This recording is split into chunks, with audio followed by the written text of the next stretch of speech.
Okay, that's working. Excellent. Morning. Apologies for being missing in action for a week and a bit. Hopefully I'm back for good now. Also, thank you to Chris and Adrian. Chris and Adrian, the guys that filled in for me, are both PhD graduates.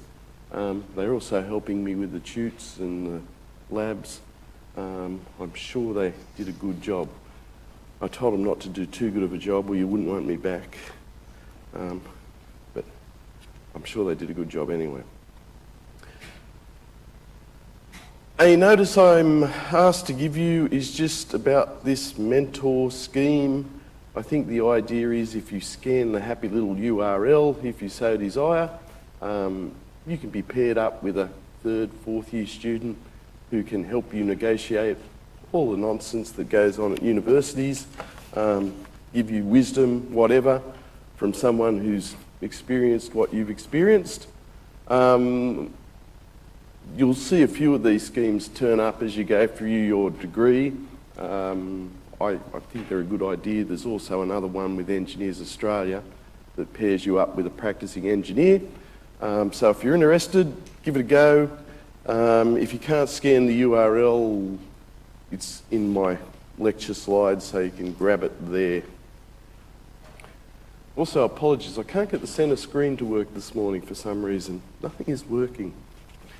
I tried the on-off switch and that didn't fix it, so I don't know.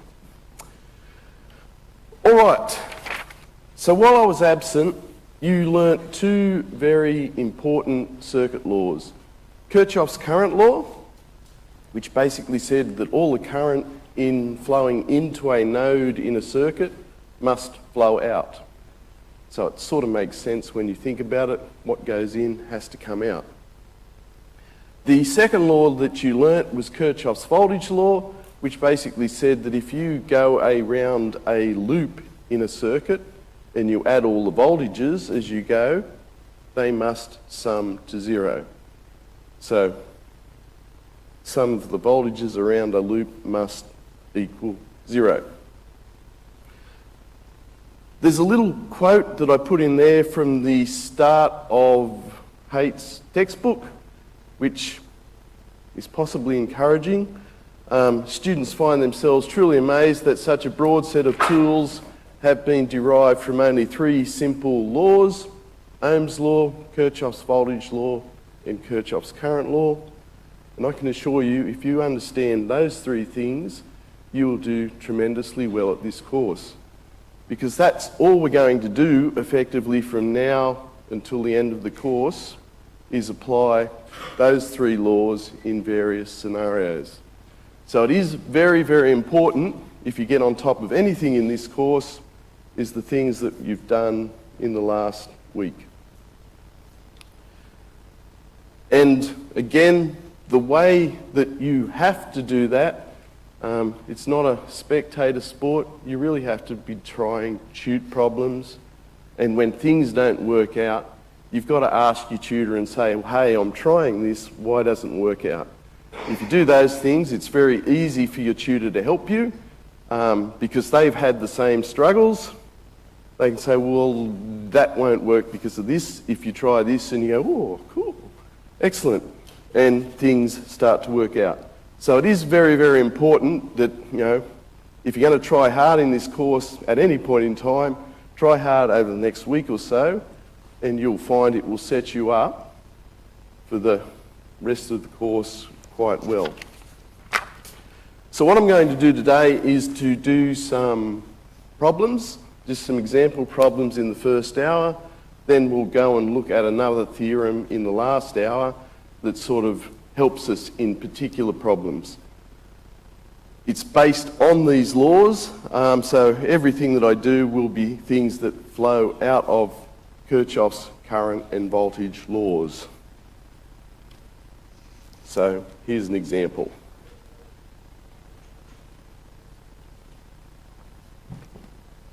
And it is a sort of mixed bag of examples that I've just grabbed from various places over the years. This particular problem came from a final exam in 2014.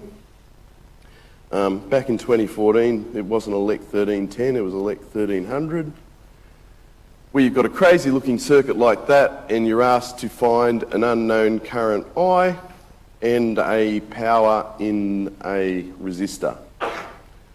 Now, one of the challenges or things I think people find difficult in this course is that there's no end of crazy circuits that I can generate.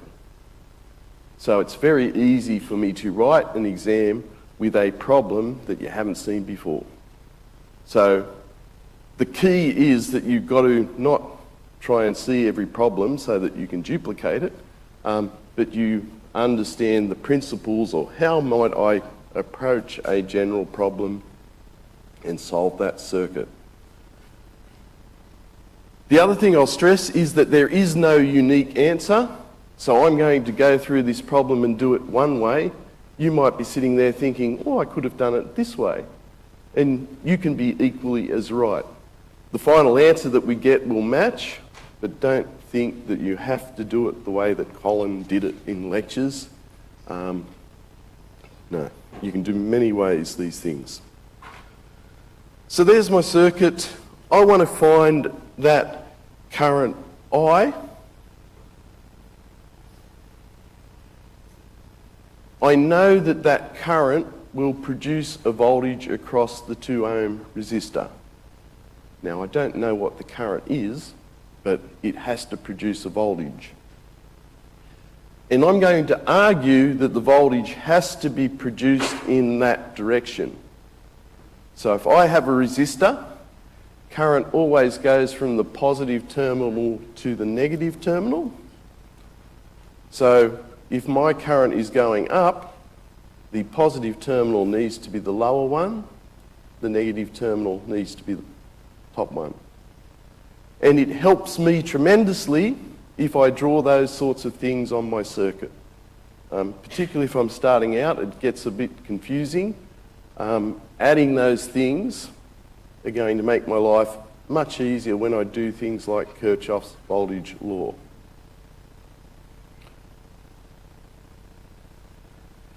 And indeed, that's what I'm going to do. So what I've done is to say, well, if I need to know this voltage, maybe I can do a Kirchhoff's voltage law around a loop in the circuit. So I've gone around the blue loop.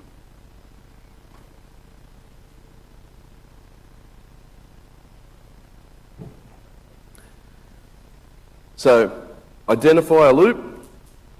Draw a little arrow thing on there if it helps. Again, it helps me and it helps in a lecture to say, well, that's what I'm talking about. Tell me what you're doing. KVL is all I need to know, so I can go, oh, it's a KVL expression. Then you just work your way around the loop. The way I go around these loops is just to pick a point. So I will start down here at this center node, and we walk around and say, oh, there's a 3-volt source. Because I hit the plus terminal first, I'll call that plus 3 volts in my expression. If I keep trotting around my circuit, I hit a 2-volt source. Because I hit the negative terminal first, I'm going to call that a -2. Keep strolling around. Because now I've hit that resistor, and this is why it's helpful to draw that voltage polarity in. I've hit the minus terminal first, so it'll be minus V2R, whatever that happens to be. So I've formed that loop. Now, I'll ask a few times this morning, is that okay? You can stop me. I don't mind. I'm hoping that you're going, oh, that's trivial. I can do that easy because that's good. You'll do well in the course. But if you want me to stop, stop.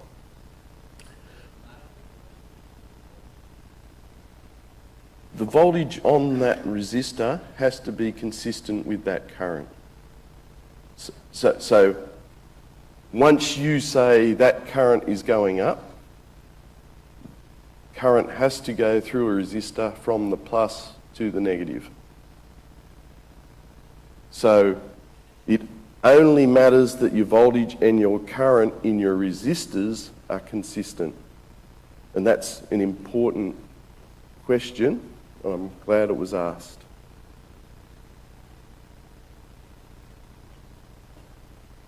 The other thing I'll just point out, just in case there's someone that's been doing circuit theory somewhere else, there is a school of thought. Some people, so the way Haidt explains it, when he does that resistor going in that direction, it becomes a minus.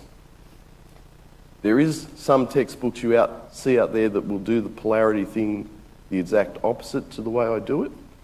And you may have learnt the polarity thing the exact opposite way. If you're in that position and you're happy to do it your old way, just do it your old way. I will know, it will still work, you'll still get the right answer. I just point that out because I have had people greatly distressed. You're doing it backwards. And I'm going, no, I'm doing it the way Haidt does it. Yeah, if that means nothing to you, ignore it, doesn't matter. This will work. Okay, now I've got an equation. That is a piece of cake to solve. You've been solving them for years. You know that you've got 1 volt across that 2 ohm resistor. And if you know the voltage across a resistor, Ohm's law says that you know the current through that resistor. So you just go, oh, it's 2 volts, or sorry, it's 1 volt on a 2 ohm resistor. So I've got half an amp going from the bottom of that circuit up.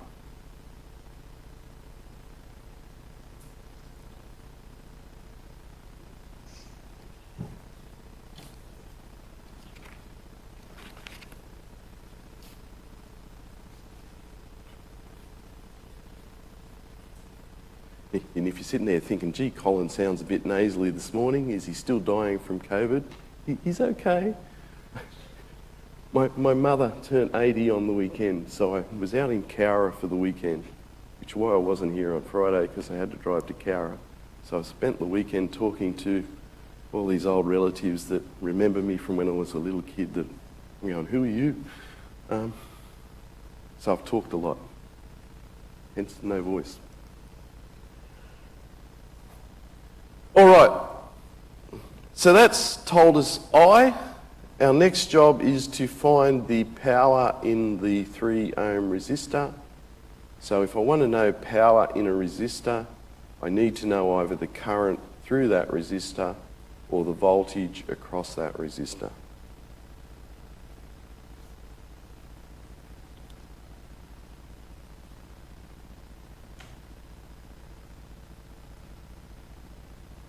And of course I jumped at it an odd way, but that's okay. So in this case, what I've said to myself is I want to know the current through that 3 ohm resistor, and probably the steps that I've hastened through, but I get to talk about them now, is what I know is I've got 1 volt across that 2 ohm resistor. So that means I've got 1 volt from that bottom node to that top node. So that means that the voltage across this left-hand branch of my circuit is a total of 1 volt. The voltage across the 2 ohm resistor is a total of 1 volt, and the voltage across that 3 and 4 ohm resistor must be 1 volt. So if I want to know the current through the 3 and the 4 ohm resistor, it's just 1 volt divided by the sum of those 2 resistors, which is 3 plus 4. So I've got a 1/7 of an amp. And that current also would be flowing from the bottom of the circuit to the top, because my voltage is from the top node to the bottom, 1 volt.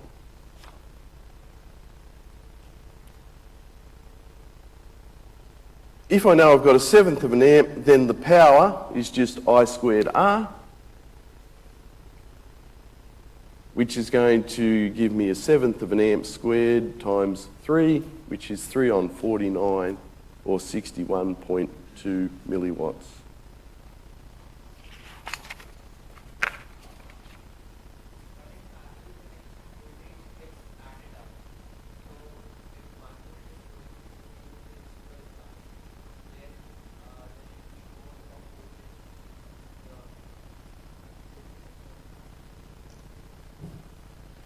So what I know is I've got 1 volt from that top node to the bottom.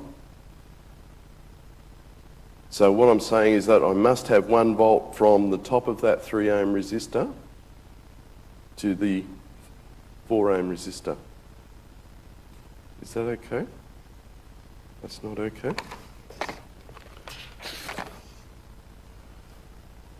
Again, you're asking a good question. And it's important that we get this one right. Bear with me.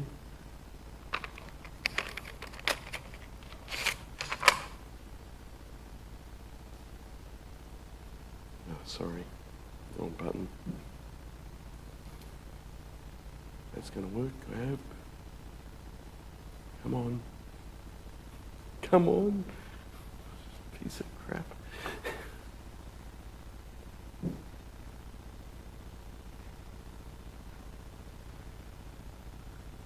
This system is so locked up.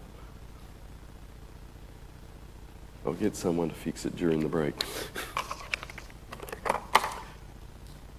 I want to draw. So where was I? Okay, you're happy that you got 1 volt from there to there, which is exactly the same as that point to that point. Are you happy that that point is the same as that point?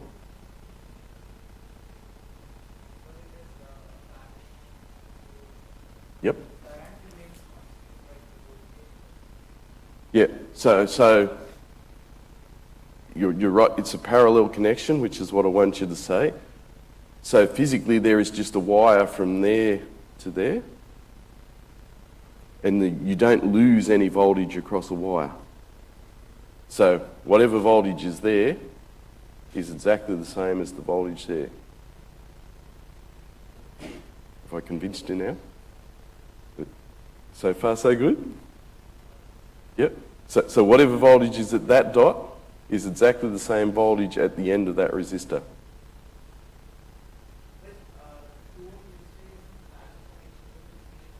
Yes, that's correct.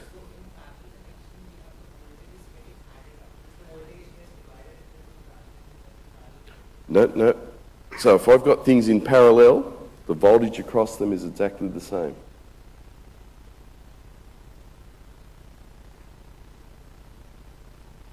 I wish I could draw. But it's important. There's that issue, and there's another one with currents that's going to come up later, but you've got to get right. Any other questions on that problem? As I said, I'm happy to take extra time early on, because I know if we get this right, you will do excellently, and that's my ambition. All right. Next is just a discussion about reference nodes and those sorts of things. So by Kirchhoff's voltage law, the voltage between nodes equals the difference of the node to reference values.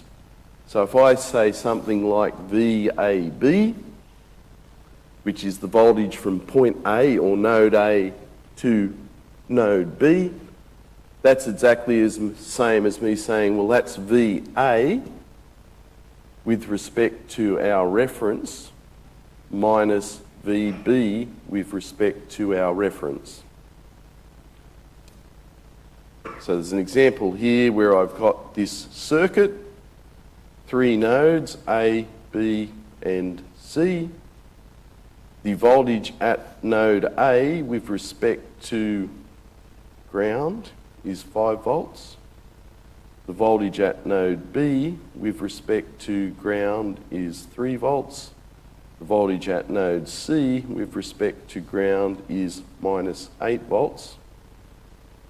So in that scenario, if I said, hey, what is the voltage from A to B, so the voltage across R1, I would just go, well, it's the voltage at A minus the voltage at B, so I know that I have 2 volts across resistor 1.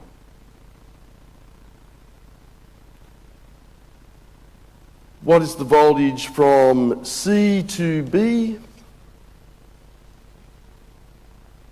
So it's the voltage at C, so you always do the first letter first, which is -8, minus the voltage at B, which is 3.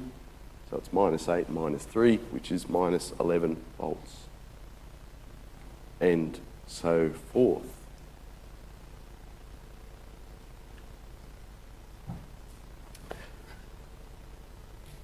All good? It's just a bit about notation, not a problem, but it will come up. All right. Another example, example 2. Again, it was probably pulled out of a past exam, or it might have come out of a textbook, this one, I'm not sure. In this circuit, again, what we want to do is work out the currents I1, I2 and I3. Those currents are labelled with a specific direction, so we do need to be careful as we solve the problem that we have a specific direction. The other observation I'll make about these problems, they're very obscure circuits that you'll probably never encounter, but the thought process is that, we're trying to make sure you understand Kirchhoff's laws so that in any real situation you can feel confident and solve what's going on in that problem. I'd never build that circuit. I don't know why I would. So again, you sort of think, well, how am I going to approach this problem? So your initial issue is, what method do I use? You've only really got 2 things that you can use, Kirchhoff's current law or voltage law. In this one, because you've got lots of current sources and a couple of nodes, I'm thinking Kirchhoff's current law. To make my problem easier to explain, I will label the various nodes. So I've got my nodes labelled 1, 2 and 3. So that will make it easier for me to communicate to whoever's reading my solution. This is what he did. Then I can say, okay, node 1, let's try Kirchhoff's current law expression. So we're looking over here. Kirchhoff's current law says, well, all the currents that go into that node must equal 0.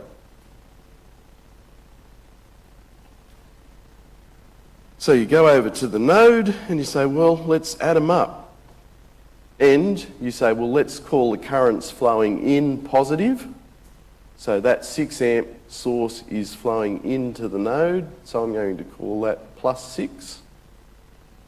That I1 is flowing into the node because that's the way the arrow was drawn, so it's +I1.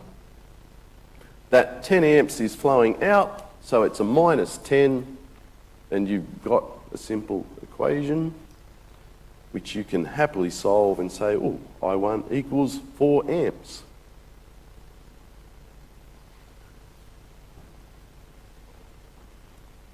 Everyone's happy with that?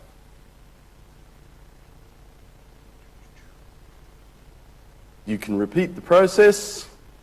Node 2. Over here I've got 12 amps flowing in, 10 amps flowing in, and I2 flowing out. So I go +10, +12, minus I2. Therefore, I2 must equal 22 amps. So I have 22 amps going across, 4 amps going out.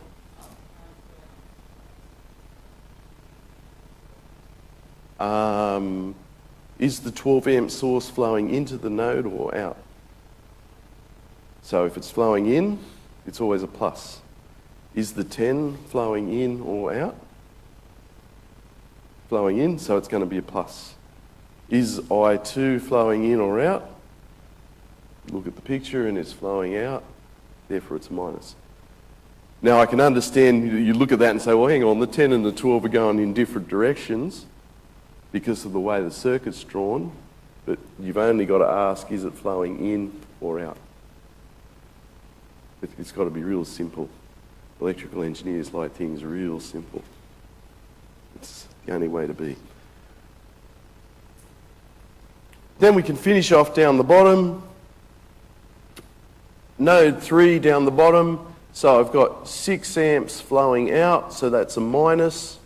I've got 12 amps flowing out, so that's a minus. I3 is flowing in. So I've got 18 amps flowing through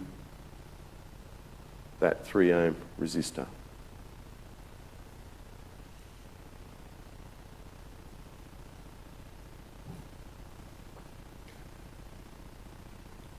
Now at that point you've solved the problem. If you wanted to be really cautious, you could say, well, what about node A right in the middle? And you can see, well, I've got I2 is flowing in, 22 amps. I1 and I3 are flowing out, 4 plus 18 is 22. So it looks like everything is making sense. And with that little sanity check, you can sort of feel confident in your exam. Oh, I got it right. Full marks, ka-ching. So it does pay to just have little sanity checks every now and then because it's easy to make mathematical errors, or it's easy for me.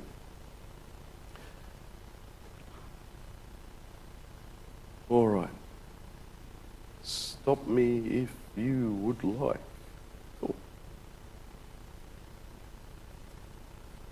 Okay. A popular question, you're almost guaranteed to get 1 or 2 of these in your quiz next week, which I'll talk a little bit more about on Friday. Is just equivalent resistances of networks. So you get a problem where someone says, hey, here's a set of resistors, what is the equivalent resistance of that? If you've got this one, you should be reasonably happy because you'll go that all those resistors are connected in series. And if I want to know the equivalent resistance of a set of series resistors, I just add them up. So I could replace those 3 resistors with a 1 plus a 2 plus a 3, so a single 6 kilo ohm resistor. And it would look exactly the same as those 3 resistors in series.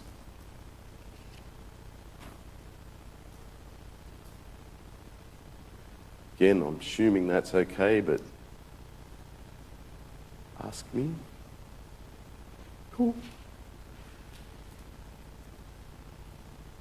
This one's a little bit harder, but again, if you got this question in your quiz, you'd be moderately happy because you'd go, well, they're just parallel resistors. So I've got a 3, a 6, and a 2 kilo ohm resistor in parallel.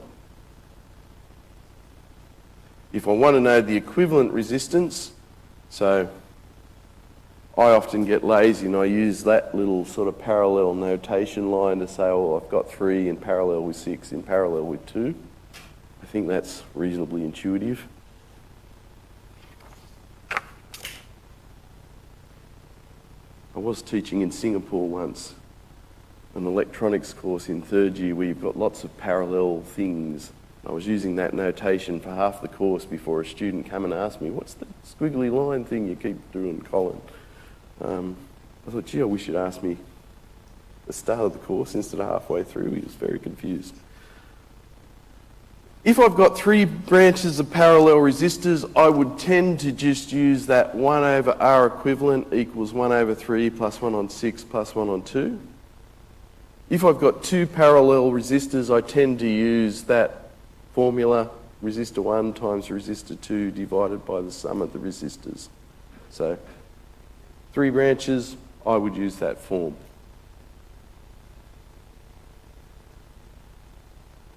Now if I've got that, I'm just banging that into my calculator, and when you work it out, it just becomes 1 kilo ohm.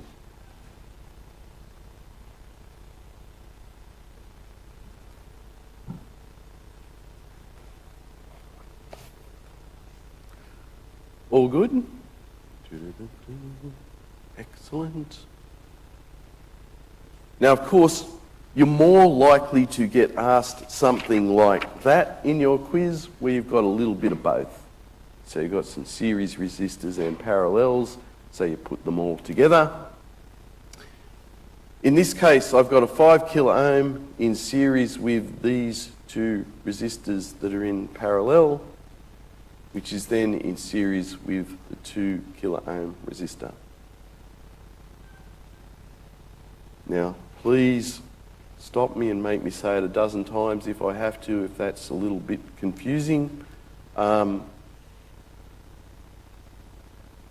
Remembering that Colin's probably been doing these for 30 plus years and he doesn't even think much about them. You're sort of at the other end of that 30 years. Yeah, I just need a little bit short. So those 2 parallel resistors I'm going to deal with first. That's going to give me an equivalent resistance, which is just 10 in parallel with 10. Here I've said, well, 1 on R1 equals 1 on 10 plus 1 on 10. I could have said 10 times 10 divided by 10 plus 10, which is the same as that. That gives me R1 is equal to 5 kilo ohms. So those 2 10 kilo ohm resistors I can replace with a 5 kilo ohm resistor. Mathematically, if you're sort of on your toes, you're keeping up. If I've got 2 resistors that are equal value, put them in parallel, the equivalent resistance will always be half of the 2 individual values. So it's no coincidence that if I put 2 10s, that's the same as a 5. If I put 3 10s, it would be the same as a 3.3 kilo ohm resistor. So you'll start to see those patterns and shortcuts, but if you see them, that's good. If not, let's go. Now, the other way I could have done that problem is to say, or 2 parallel resistors, I could have just used that 10 times 10 divided by 10 plus 10 formula and got the same answer. So I'm not suggesting that you do that both ways. I'm suggesting, pick the way that you feel comfortable and run with that. So as I said, all these problems can be done in multiple ways. At the end of the day, I'm not marking you on whether you can duplicate my way. I'm marking you on whether you can sort of successfully navigate and get to a solution. So either of those ways is fine. So what that means is that that circuit can be redrawn as that circuit. So I've taken the 2 10 kilo ohm resistors, combined them, made them a 5 kilo ohm. Now it's just a series circuit. Therefore, the equivalent resistance is 5 plus 5 plus 2, which is 12 kilo ohms.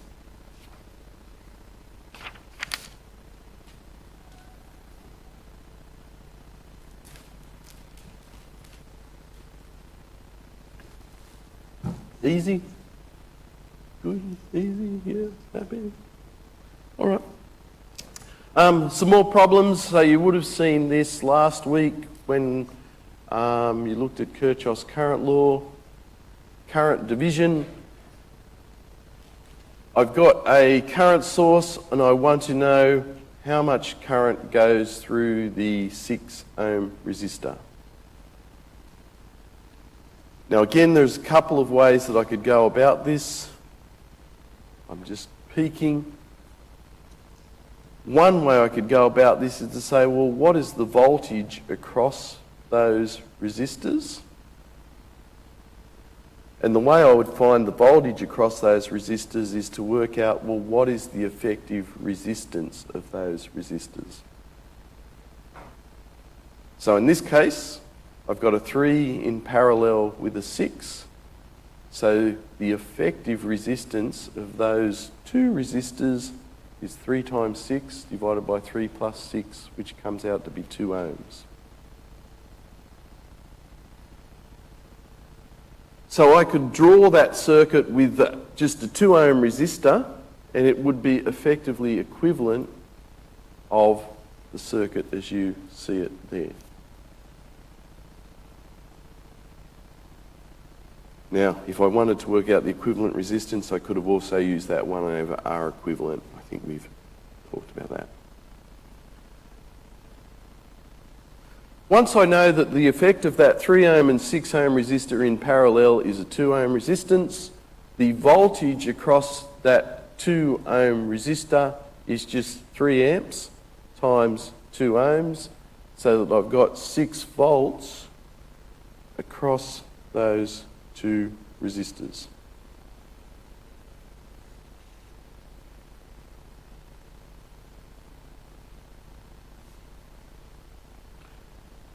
So conceptually I've said, well, a 3 and a 6 is equivalent to a 2.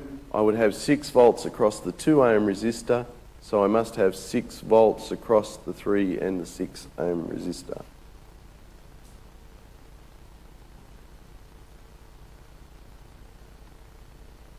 Once I know I've got 6 volts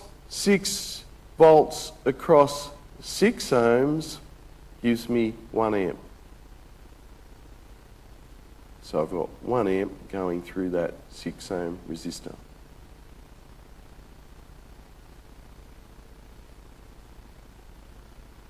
My question then to you becomes, if I've got 3 amps from that current source, 1 amp through my 6 ohm resistor, how many amps do I have through my 3 ohm resistor? 2. Kirchhoff's current law. If I've got 1 amp through my 6 ohm resistor, the voltage across that 6 ohm resistor is 1 times 6, which is 6 volts. If I've got 2 amps through that 3 ohm resistor, the voltage across that resistor is 2 times 3, which is also 6 volts. So that means that the voltage across my 3 ohm is exactly the same as the voltage across my 6 ohm. And that has to be the case because all these things are in parallel. So the voltage across my 3 amp current source is 6 volts. There's another question to see who's awake. I should have a bag of lollies, prizes or something. What is the power in my 3 amp current source? If I've got 6 volts across it. Did someone say 18 watts? Excellent, I heard an 18 watts. Is that power being supplied or absorbed? I had a vote for absorbed. Is there anyone want to disagree? I like controversy in my classroom. You can disagree. Here's a hint, if you disagree, you'll be a legend. Yes, that's an arm up at the back. He's disagreeing, he's a legend. Legend in the back row. The power is being supplied because the current would be coming out of the positive terminal. So we've got plus 6 volts from this point to that point. If current's coming out of the positive terminal, it's being supplied. So 6 times 3, 18 watts supplied. The power in the resistors should also add up to 18 watts, and resistors always absorb power. Okay, so that's one way you could do that problem. And I'm happy for you to do that problem that way. Alternatively, if you recall from last week, you would have seen that you had a current division rule, which basically says if I've got current feeding into 2 parallel resistors, the current through the 6 ohm resistor will be 3 amps multiplied by the resistance of the alternate branch, 3 ohms, divided by the sum of the two resistors, 3 plus 6. So you can use that expression and get an answer of 1 amp that way. Now, I confess, when I was learning circuit theory, I could never remember which branch I had to multiply. I could never remember whether I multiplied by that one or that one. Hence, I rarely use that approach. But if you start to do a few of these problems, it does sort of sink in. So that possibility exists. Any questions? Keep asking. Yeah. Yep.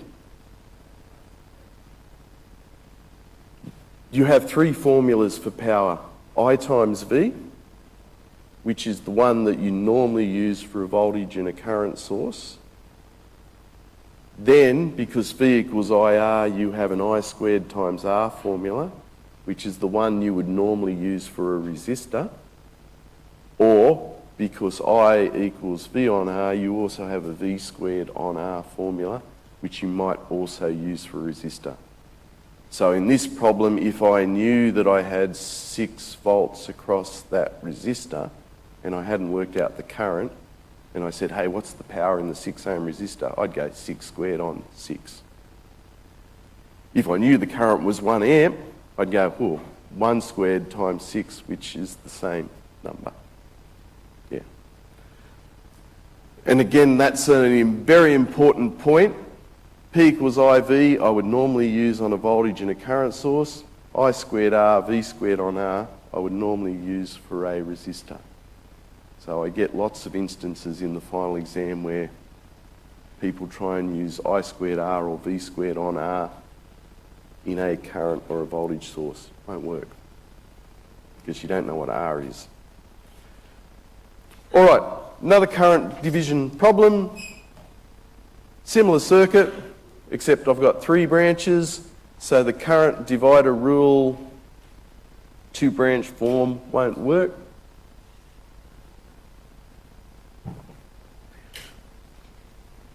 If I was honest, the way I would do this one is to work out the equivalent resistance. So I'd say I've got a 3, a 4, and a 6 in parallel. That is equivalent to 4 on 3 ohms. And I don't do that in my head. That's me banging numbers into my calculator.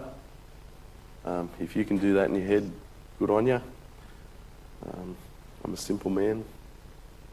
Once I know the equivalent resistance, I would say, what is the voltage across those parallel branches? So I would say the voltage is 3 times 4 on 3. So that I times R equivalent is telling me the voltage across the parallel resistors. Then I would just divide by whatever resistance I wanted to know the current through. So in this case, I want to know the current through the 4 ohm resistor. So I've got 3 times 4/3, which is the voltage, divided by 4, which is the resistance, which is 1 amp through that particular resistor.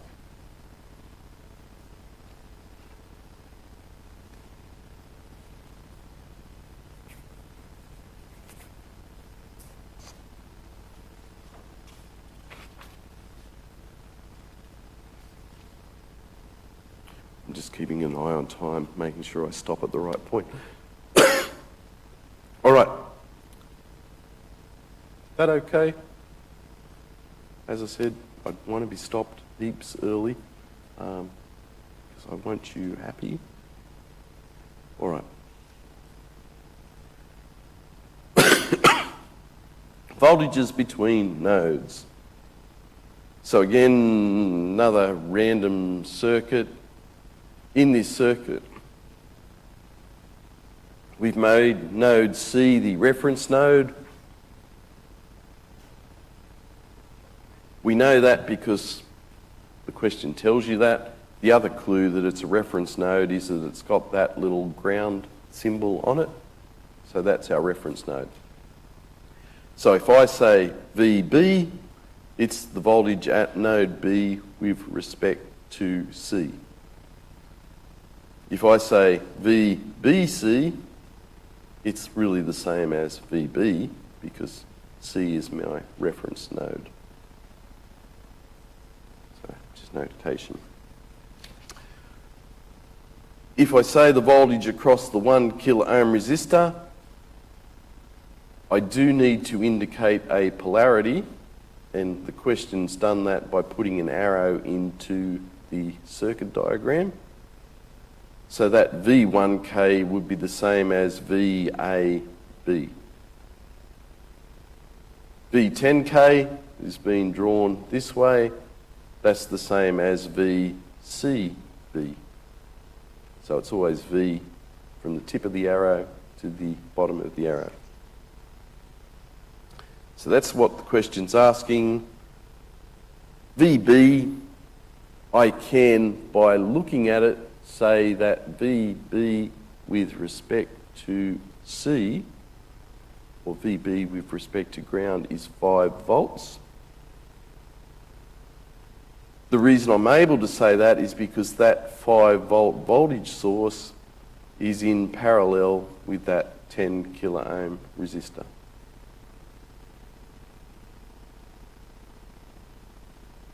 So you've sort of got to get used to just looking at these things as what's in parallel with what. We will confuse you because we'll draw things 5 volts up there.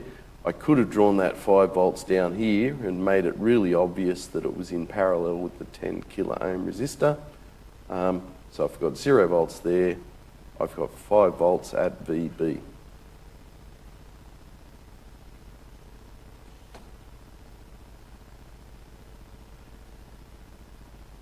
VBC is just VB minus VC. Now, I'd be very happy if you to say, well, that's just the same as VB, that's the answer. Alternatively, you would say, well, VB or VC is 0, so it's just VB, which is 5 volts. So it's exactly the same question.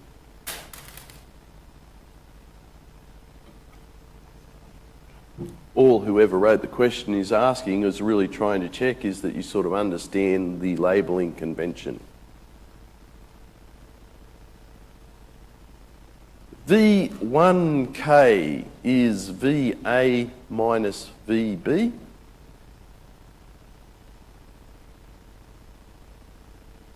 Once you know that, VA needs to be 12 volts because of that 12 volt source connected between A and the common. VB, we've done twice now, is just 5 volts. So it's 12 minus 5, which is 7 volts.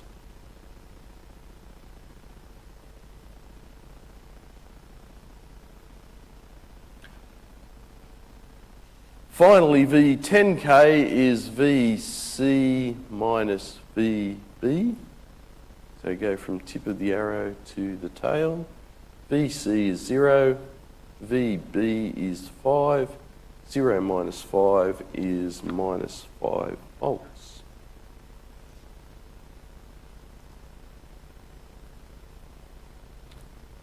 All right. Is that one okay? Time for a break? Excellent. It's 8:55. I'm going to say let's have a 10-minute break. In the meantime, I'll see if I can get my visualizer working, and we will continue on. Thank you.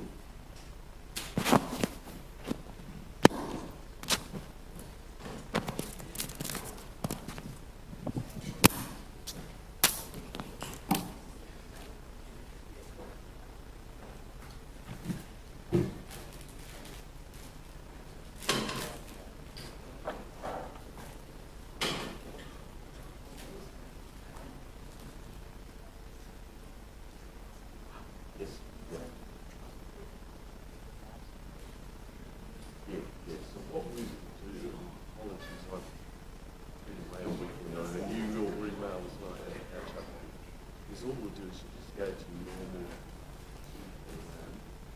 and just say we've got them away 2 weeks separately then you should have time to be able to take on those things. No, it's easier to just do it normally.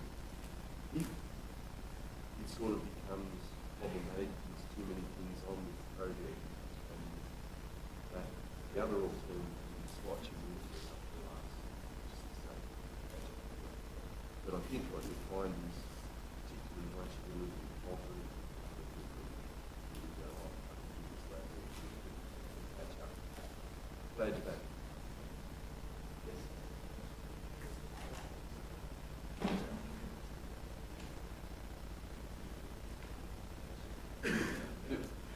The 12-volt definitely impacts, as does the 5-volt.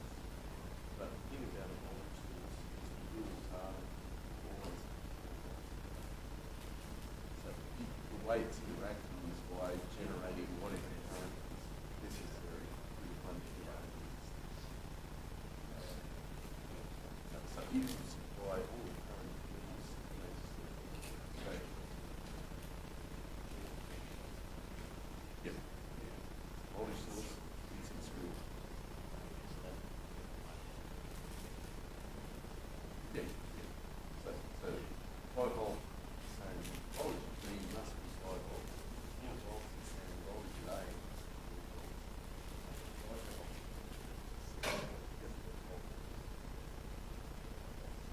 Well, it does in the sense that if you purchase current or at current to the 10 to A is applied on 10. If you give current to 1 to A, you will 4 minus 5 on 1. And you purchase current will work because whatever the difference there was, it would flow through 5 volts.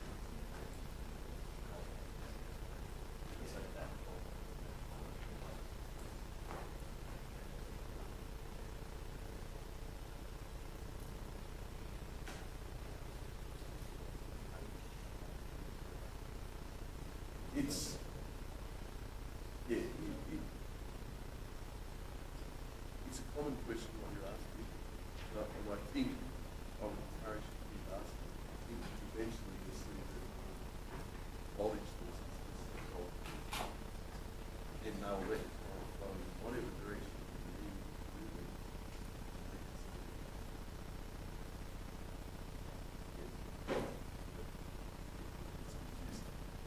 Start.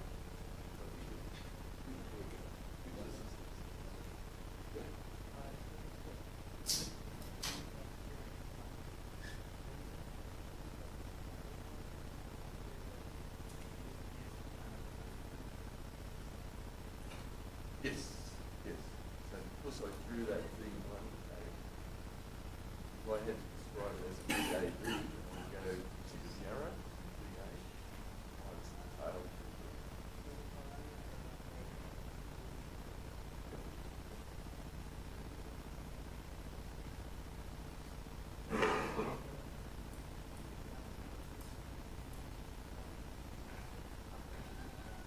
I will fix it.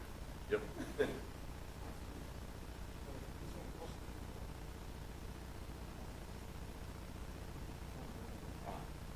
The long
Okay, we'll make a start.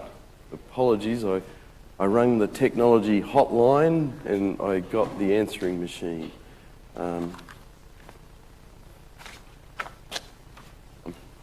Two displays is not worrying me. I just wish I could use that thing because it's helpful at times. It'll be sorted out. I think the center projector is locked up for some reason.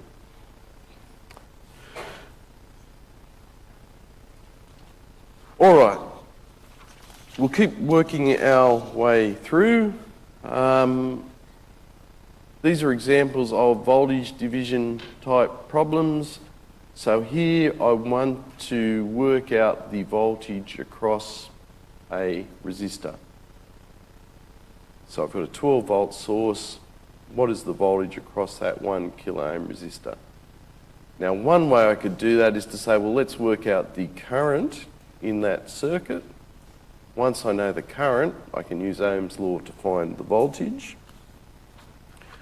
The other way we can do it is use that voltage division formula that you would have seen last week when you learnt Kirchhoff's voltage law. So if I use the voltage divider expression, I've got 12 volts. I multiply by the 1 kilo ohm and you divide by the 1 plus 11. So if you're unsure, why does that work? The current in that circuit is 12 divided by 1 plus 11. So 12 divided by 1 plus 11 gives me current. Multiply it by 1 kilo ohm gives me the voltage across the 1 kilo ohm resistor. So I've got 1 volt there. Again, just to make sure you're awake, what's the voltage across the 11 kilo ohm resistor in this circuit? 11 volts. Because if I have 1 volt there, 12 volts there, I must have 11 volts across that resistor. Because that's Kirchhoff's voltage law. We can draw this any which way we like. So over here in part B, I've got 3 resistors. Coincidentally, 2 plus 9 happens to equal 11. What is the voltage across the 1 kilo ohm resistor? Again, I can do the voltage divider expression, 12 times 1 divided by 1 plus 2 plus 9. Or I can say, oh, what's the current? 12 divided by 1 plus 2 plus 9. So that with the 12 gives me current. Once I know current, I multiply by resistance and I've got 1 volt.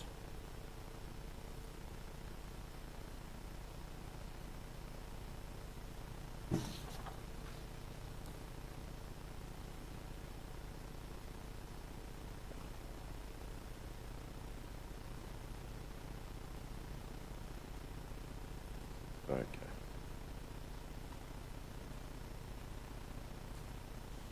A couple of more current dividers.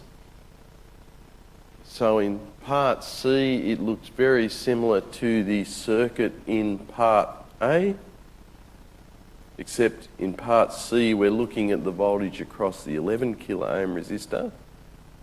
Now the only odd thing there is that you'll notice that the arrow is pointing down, where back here the arrow would be pointing up. So we need to be careful that we get the polarity correct. So here, it's 12 times 11 divided by 11 plus 1, but I put in that minus sign because the polarity of the question is reversed to the actual direction the voltage is defined in. That's 12 times 11 divided by 11 plus 1. Minus sign because the voltage is naturally in the other direction.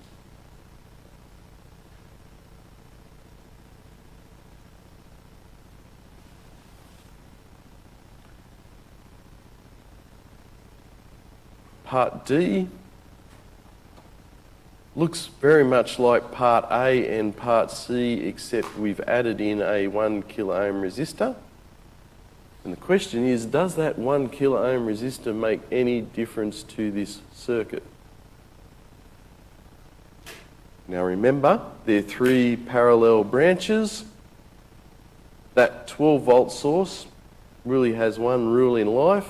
The voltage across my terminals will be 12 volts.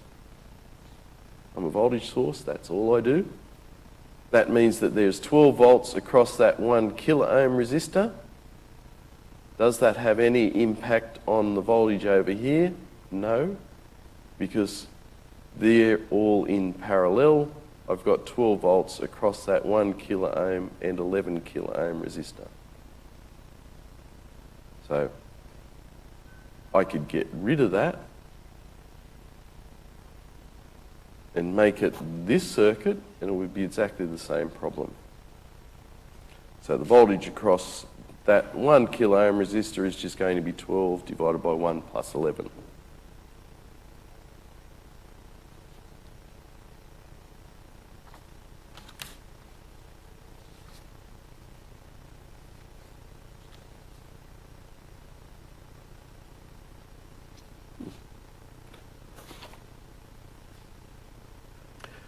Okay, any questions there? Good, cool. All right, series circuit. For the circuit shown, assuming an ideal ammeter, so this is our ammeter down here, big A for ammeter. If it's ideal, so when you put an ammeter in a circuit, you always put an ammeter in series because you're trying to measure current. And the fact that it's ideal is saying it has 0 resistance. So if you've got a perfect ammeter, it should have 0 resistance. Okay, so the questions are: determine the resistance seen by the voltage source. So what is the equivalent resistance of that circuit? The current I with the direction as shown, so I pointing from left to right. What does the ammeter read, and what is the power delivered by the voltage source?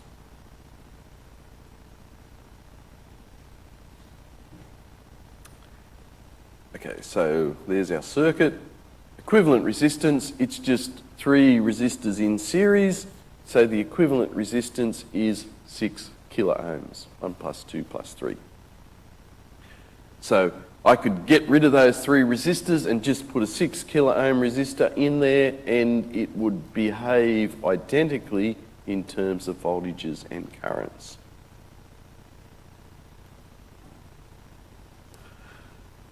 What is I? Well, I've got 12 volts across 6 kilo ohms of resistance. So the current is 12 divided by 6, which is 2 milliamps. What direction would I expect the current to be flowing in? Sorry? Clockwise, yes. So if I've got a voltage source and I just put a resistor across it, I would expect that that voltage source is going to supply current into the resistor. So I would expect that current would naturally flow in that clockwise direction. The fact that someone's come along and drawn the arrow in the opposite direction just means that I need to include a minus sign in the equation. Now, we will eventually feed into problems where you are going to have to assume a direction for current, and it may not be obvious what it would be. If I had this problem, I would obviously draw my current in the other direction because, well, it has to be, that's sensible. But we will see slightly more complicated circuits where you aren't sure. And the good thing is that it doesn't matter which direction you assume. If you happen to assume the wrong direction, you will automatically pick up a minus sign and get the right answer. What will the ammeter read? Because the ammeter has its positive terminal here and its negative terminal there, an ammeter is expecting current to flow from plus to minus. It's been put in the circuit with current flowing from plus to minus. It will read plus 2 milliamps. Now, you haven't seen this with ammeters, but last week in your lab you would have been asked to hook up a plus 10, minus 6 or something like that voltage source and asked to measure those voltages, and you would have seen, as long as I got the red terminal lead in the right spot and the black lead in the right spot, I would get plus 10 and not minus 10. So that was one of the points of that exercise. And the same rules apply with ammeters. What is the power in the voltage source? Voltage source, it's always I times V, or what I would normally use. So I would just say I is 2 milliamps times 12 volts. So I've got 24 milliwatts. And the question said, what is the power delivered? So that information was in the question. But normally if I've got a power, I'd say, well, that is power being delivered because current is flowing out of the plus terminal.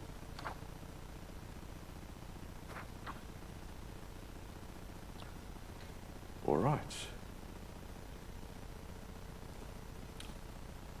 Another old exam question, so we could go for days just looking at problems. The idea is we're trying to run through a few of them and then obviously feed you into some tutorial problems just to build your confidence up. Now, I actually quite like this problem because when I originally looked at it, I thought, oh, that can't be done. That's a horrible question. But it turns out that it will work out. So you've got a circuit there, looks a mess. The thing that I thought made it horrible was that there was this unknown resistor sitting in the middle of it. You were told a voltage over here, and they were trying to get me to determine that resistor when I didn't know the value of this current here. So I felt that I was going to be difficult. The good news is that it does work out.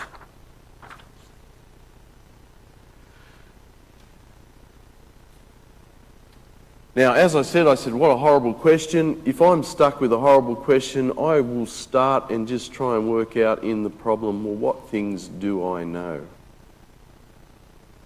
And hopefully something will fall out and make life easy. So the thing that I do know in this circuit is that I've got 4 volts at that node. That was the one bit of information that they gave me. If I've got 4 volts at that node, and this is my reference node down here, 0 volts, I can work out the current through that 2 ohm resistor. And the current, anyone, will be 4 volts across the 2 ohm resistor. 2 amps, 2 amps, excellent. So I've just drawn it in and said I've got 2 amps going through that 2 ohm resistor. Don't know anything else, but I know I've got 2 amps going through that resistor.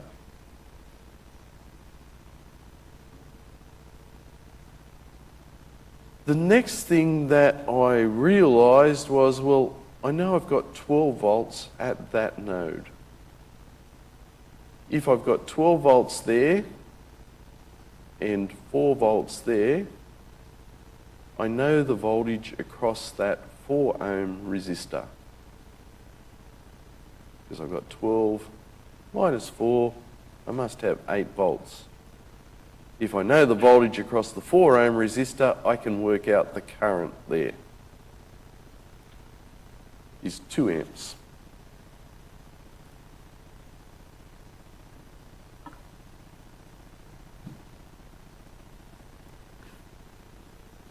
Again, let me check, is everyone happy that I've got 2 amps through that 4 ohm resistor?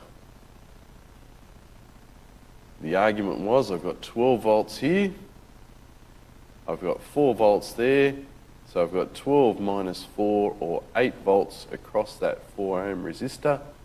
Therefore, I've got to have 8 divided by 4, which is 2 amps flowing through it.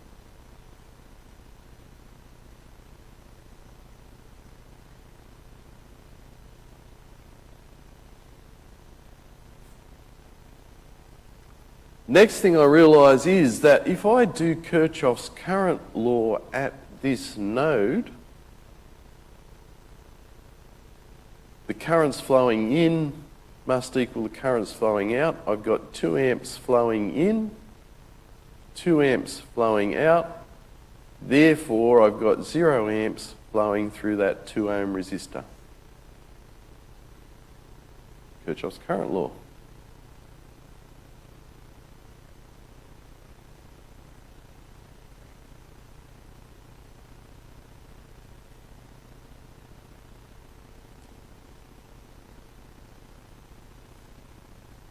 Now here's the bit that will be the most confusing bit, but if you get it, the board will be sweet.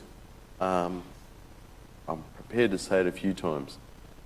If I've got 4 volts there, I've got 0 amps going through that 2 ohm resistor. What's the voltage across that 2 ohm resistor? 0 volts. Has to be. Therefore, what is the voltage at that node?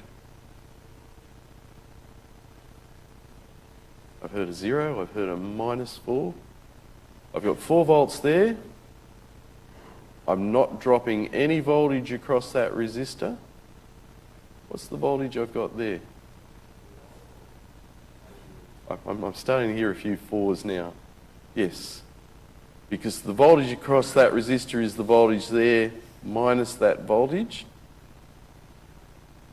I've got 0 amps, so there's no voltage drop here, so I must have 4 volts at that point.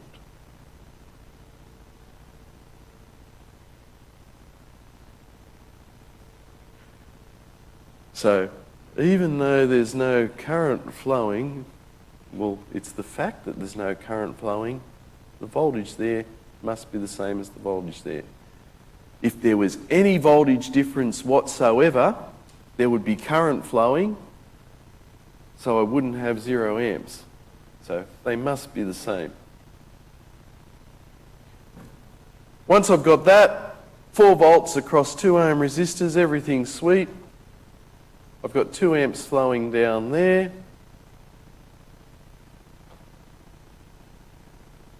Therefore, I must have 2 amps flowing through this resistor because I've got 2 amps flowing down there. If I had anything other than 2 amps there, I would have a current here which would create a problem. If I've got 2 amps going there, I know I've got 12 volts at that point, so the value of that resistor must be 12 minus 4 divided by the 2 amps. So I must have 4 ohms in there.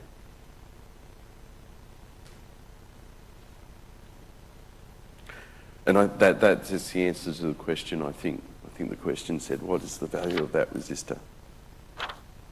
Ah, yes, there was one more part. The other part was, what was the value of this current?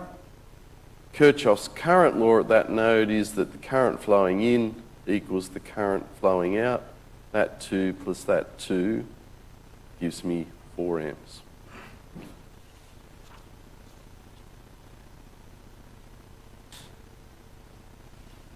And I must admit, I put that one in there because when I saw that question in a past paper, I thought that question's brilliant. Looked impossible, but it actually worked out. I admired someone's genius. Any questions there?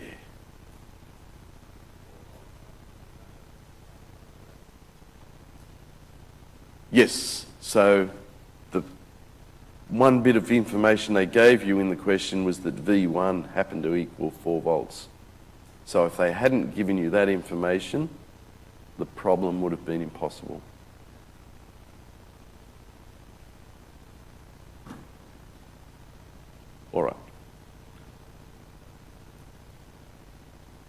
I am going to now talk very briefly about nodal and mesh analysis, which sound complicated. Let me say this very, very clearly. The material on the next 3 slides is not accessible. Okay? It's not part of the course, not accessible. I can't say it any more clearly than that. You say, well, why is he telling you this? I'm going to tell you this because if you go on and do more circuit theory, you will learn nodal and mesh analysis. And what nodal and mesh analysis is just a systematic way to apply Kirchhoff's current law and Kirchhoff's voltage law to any problem and solve it.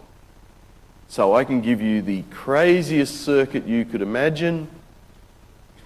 You could systematically apply nodal and mesh analysis and you would be able to solve it.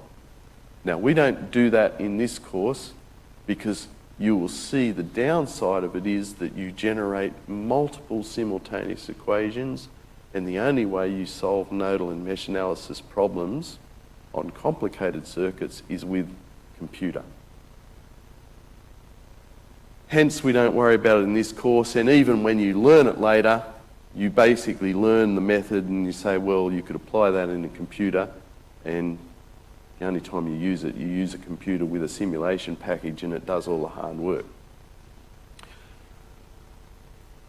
So I'm mentioning it now just so you're aware that there is a generic method that will work on any circuit problem that you can solve, and you have some understanding, well, that's how a simulation package works. The other reason I'm going to do nodal and mesh analysis is because it sort of gives you the understanding for superposition theorem, which is the next thing that we're going to look at. So it's very hard to explain superposition theorem, which is a very useful tool, without having someone mention nodal and mesh analysis. So let me stress again, nodal and mesh analysis is not in the course. And why I'm smiling saying that, you know that you get your course evaluations done every year and you get this sheet of comments, which is always very soul-destroying to read. You know, it's like, that bad, really? There was a guy or someone last year that went to town. Colin gave us 3 slides on nodal and mesh analysis, the most important tool. 3 slides, what an idiot. And I'm like, it's not in the course. Give me a break. I should bring the comment, it was beautiful. I loved it. Not in the course. Okay. If I had a circuit like that, so the way I'm going to explain nodal analysis is to just give an example of what nodal analysis is. And hopefully you say, oh, I can see. And it's not that complicated. You could do it. We could easily teach it in the course. It's just you don't need it. So if I had that circuit and I wanted to solve something in the circuit, if I somehow knew what the voltages V1 and V2 were, then I would know everything about the circuit. Because if I told you V1 and V2, you could very quickly tell me the currents through the 3 resistors in the circuit. You would know everything. So in this circuit there are 3 nodes. They're labelled. One of them's a reference node, reference down the bottom. The other 2 are nodes that I know nothing about, but I will give them creative names, V1 and V2. If I had 3 nodes, I would call them V1, or 4 nodes, I'd call them V1, V2 and V3. So to use this method, the first thing you do is to say you count up your nodes, call one of them reference, and you label the other nodes V1, V2 for however many nodes that you've got. And all nodal analysis says is apply Kirchhoff's current law at every non-reference node. So here I've got 2 non-reference nodes. I'm going to apply Kirchhoff's current law at node 1. And that's what you do. So at node 1, I have current IA flowing into the node. I have a current flowing through the 2 ohm resistor, which will be V1 on 2. And I have a current flowing through the 5 ohm resistor. Don't know what it is, but it will be V1 minus V2 on 5. So the thing I would expect you to know in this course is how to write a Kirchhoff's current law expression for a node. And I would expect you to be able to do that. Once you've got that equation, you can rearrange it, and it simplifies down to IA equals 0.7 V1 minus 0.2 V2. That's just maths that you've been doing for years. Excuse me. Kirchhoff's current law at node 2. Same deal, IB is flowing in. I've got V2 on 1 flowing out, and I've got V2 minus V1 on 5 flowing out. So I would anticipate that you could readily write me that equation, and you could manipulate it and get it into that form there.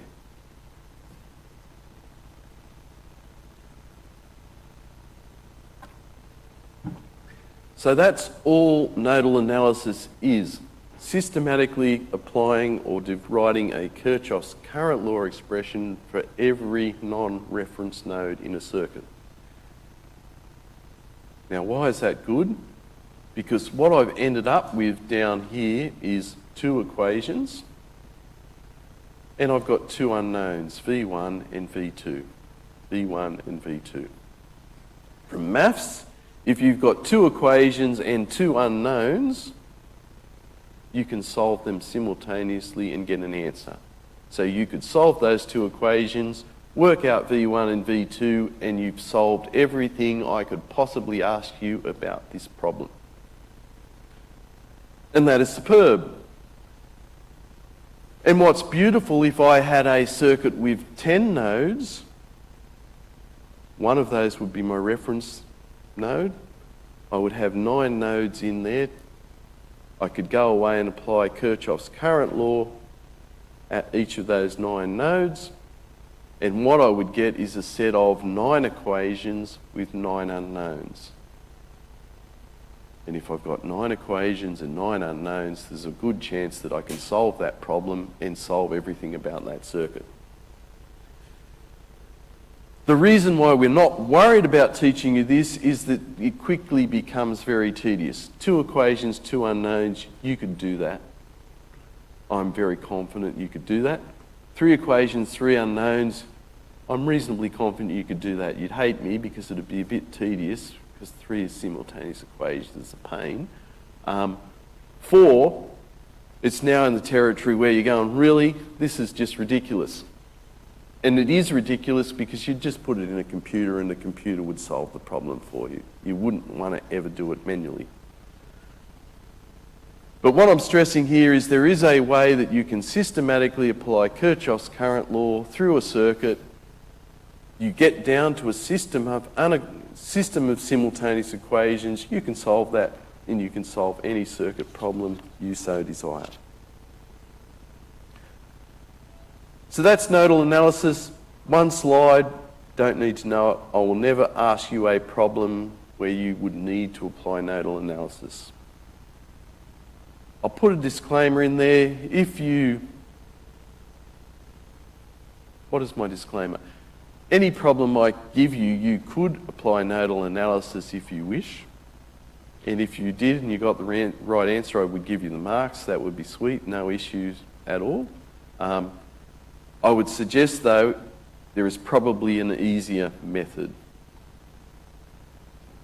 So the problems that we see, you can apply nodal analysis, but there's probably a more direct method that would mean you didn't need to, or there is a more direct method. Likewise, mesh analysis is just a systematic way of applying Kirchhoff's voltage law. Here, what you've got is a problem, and the same sort of argument. I've got two circuit loops. I've got two currents that I don't know, I1 and I2. You could argue, well, there's a third current in here that you also don't know, but the thing is that Kirchhoff's current law at that point says if I know I1 and I2, I know what the current is through that loop. So here I've got a circuit, two meshes. Mesh is just a fancy name for a loop. Each mesh has an associated current, I1 and I2, and if I knew what those currents were, I would know everything about that circuit.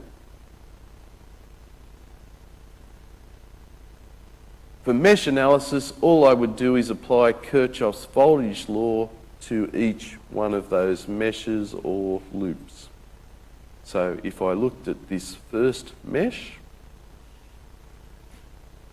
Kirchhoff's voltage law, which is the part of this that you can do, is you would go, oh, minus VA. I'm assuming I1 is flowing in that direction, so that's a plus there and a minus there, so the voltage across that 6 ohm resistor will be 6 times I1. Down here through the 3 ohm resistor, the current through that resistor is I1 minus I2, so the voltage across that resistor is 3 times I1 minus I2. So that's the voltage down there. Once I've got that expression, I can simplify it and say, well, VA is 9I1 minus 3I2. And you can sort of anticipate where this is going. Now we go over to this mesh. We're going clockwise around this loop. I1 and I2 are defined as flowing down. So the plus is naturally at the top, the minus is naturally at the bottom. So it's minus 3 times I1 minus I2. Plus 4 times I2, because I2 is defined in that direction from left to right, minus VB. So there's another Kirchhoff's voltage law expression, which I can simplify. And here, using mesh analysis, with two meshes, I've got two equations with two unknowns. I could solve that. So mesh analysis is just a systematic way of applying Kirchhoff's voltage law to get a system of equations which would allow me to solve that problem. So in this course we will use LT-SPICE, which is a simulation software package that I'll talk about at some point. It'll be helpful for your project. The way LT-SPICE works is that it does either nodal or mesh analysis to solve a circuit for you, because you can do it in a systematic way, which is easy to program. All right, so let me stress again, ELEC1310 course content does not include nodal and mesh analysis. You'll see that in the follow-up course, ELEC2320, if you happen to do it. So you don't need to study that. It's a tool that you can use if you want. If you find it helpful, you can use it. I don't care. I suspect, though, the problems that you will see in this course, you don't need to use it. Now, I've included it there, hopefully as a nice stepping stone in what we're about to do, which is superposition. All right. Any questions? I am going to keep moving on and go to superposition.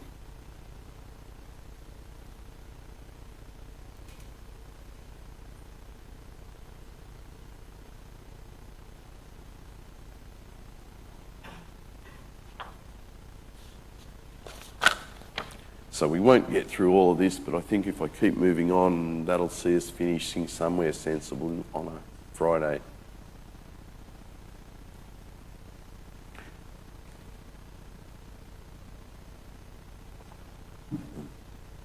So I haven't really taught you anything this morning. We've just been looking at examples of Kirchhoff's current law and voltage law. What I want to move to is linearity and superposition, which is just going to give us another thing in our toolbox for circuits that happen to have multiple sources in them. Now again, there's some terminology that we need to deal with, so I've got a couple of definitions, and the first is that of a linear element. So a linear element is a passive element. So when we say passive, we've seen two kinds of elements. We've seen sources, voltage and current. They're not passive, they supply energy. We've seen a resistor. A resistor is a passive element. It doesn't supply energy. You won't get an electric shock off a resistor. It's just a resistor. And what makes it a linear element, which is particularly useful to us, is that it has a linear relationship between voltage and current. So in a resistor, you know that V equals Ri. So it's a linear function. A non-linear thing might be something where V equals R times I squared. That would be quadratic. Now that's not good for us. We want linear elements. We're doing linear circuit theory. So in a linear device, if current gets doubled, then voltage gets doubled. And that turns out that's going to be a helpful thing to us.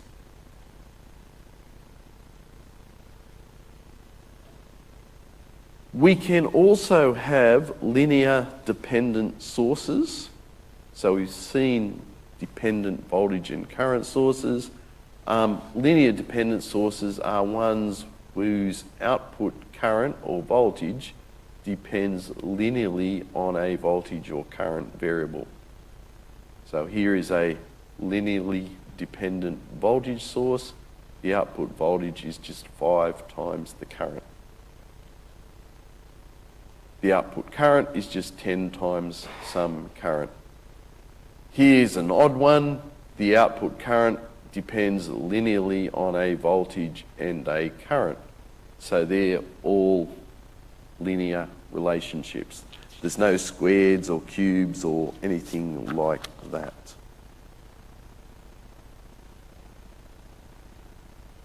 Now I'm stressing linearity because it turns out that superposition only works in linear circuits. And the good news is that most circuits are linear. In 1310 they all are. So a linear circuit, which is the one we want, is just a circuit composed entirely of independent sources, so normal voltage and current sources that we've dealt with, linear dependent sources, which we've seen but we haven't played too much, but they're coming, and linear elements such as a resistor.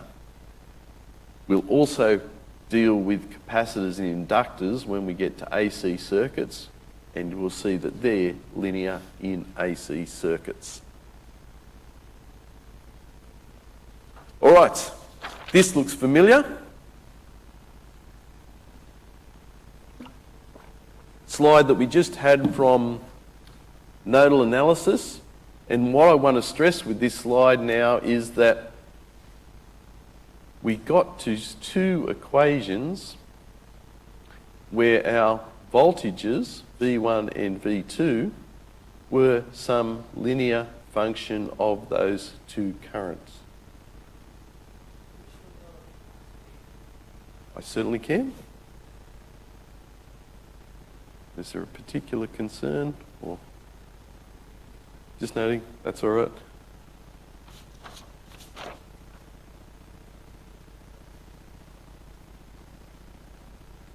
Okay. So nodal analysis example, which was one of the reasons I really did nodal analysis example, is that in this circuit we've got V1 and V2 are our unknowns, and there's some linear function of those two currents.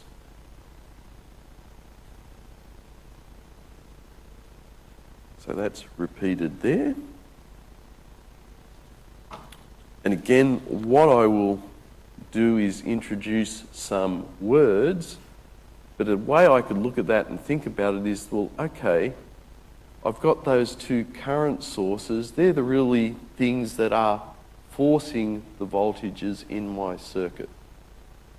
So someone's built this circuit, put two current sources in there, and they're forcing a set of answers for V1 and V2. So we talk about the independent sources in a circuit being forcing functions. The voltages that I end up with, V1 and V2, then are the output or the response functions for this particular circuit. So you could imagine different scenarios where I put in different combinations of IA and IB. I will get different combinations of V1 and V2. So I could work along and say, well, let's make IA 1 amp, IB 2 amps. That will give me a certain answer. Then I can mix it up a bit and say, well, let's make IA 10 amps, IB 3 amps. That would give me another answer to this problem.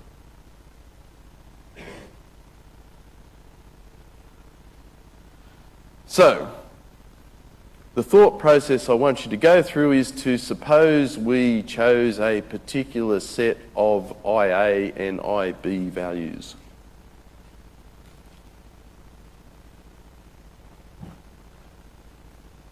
So IAX, IBX, I could solve those equations. I would get a unique answer, V1x and V2x. So if I put 1 amp and 3 amps in, I would get an answer for V1 and V2. Then for the fun of it, I said, well, let's put in two different currents, IAY, IBY, maybe 10 amps and 2 amps. I would get a separate set of answers for V1 and V2. Now here's the important bit. If I said, well, what happens if I added the current that I put in from step 1 to the current I put in from step 2? So IA is going to be equal to whatever IAX was and IAY was. Similarly, IB was going to be set to be whatever that happened to be and that happened to be. What would my voltages end up being?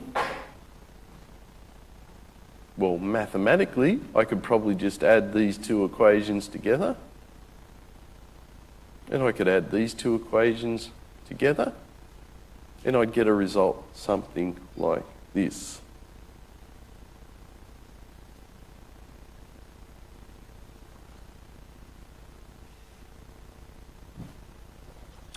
If I look at those two results, which are repeated there, basically what I'm saying is, well, what I'd get is an answer that says, well, IA, whatever it is, whatever I've set it to, is just 0.7 times two separate voltages, where V1 is the sum of my two previous voltages, V2 is the sum of my two previous voltages.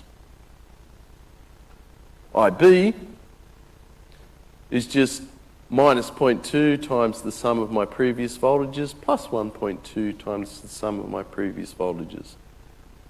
So the exciting thing there is that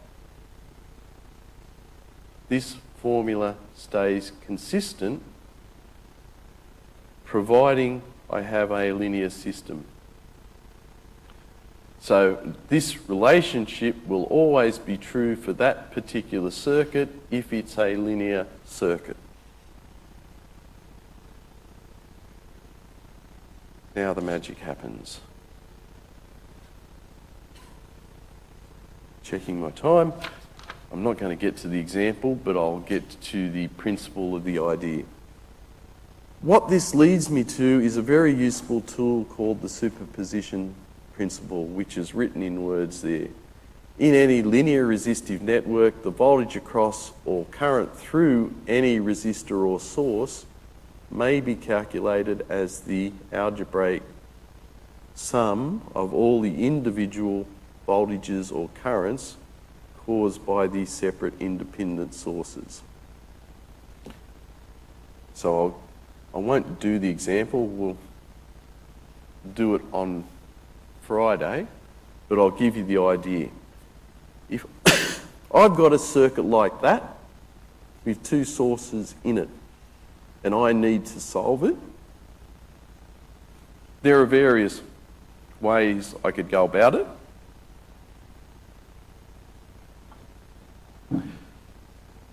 But one way we can do it is using superposition, and the idea is this. I've got two sources. I want to know the current through that 9 ohm resistor. I'll work out the current through that 9 ohm resistor due to the 3 volt source.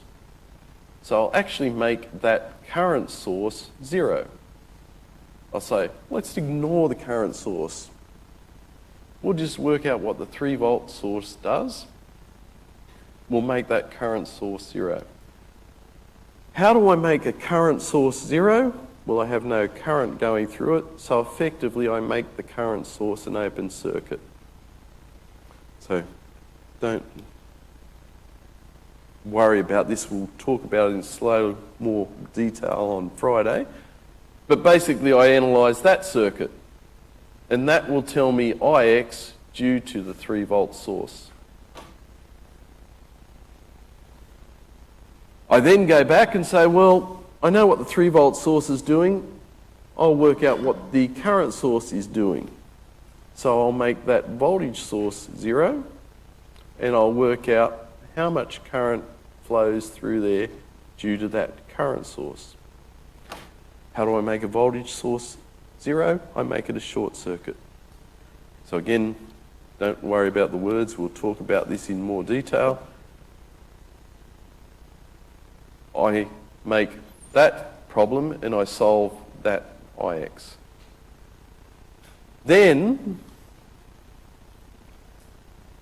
once I've worked out the current due to the voltage source, the current due to the current source, I can solve the problem by adding those two answers together, and I've now got the solution. So that's superposition. It's going to make a whole lot more sense on Friday when we work through an example. But it's a very powerful tool for us, but that's probably the time I need to stop. So thank you, and I will see you on Friday.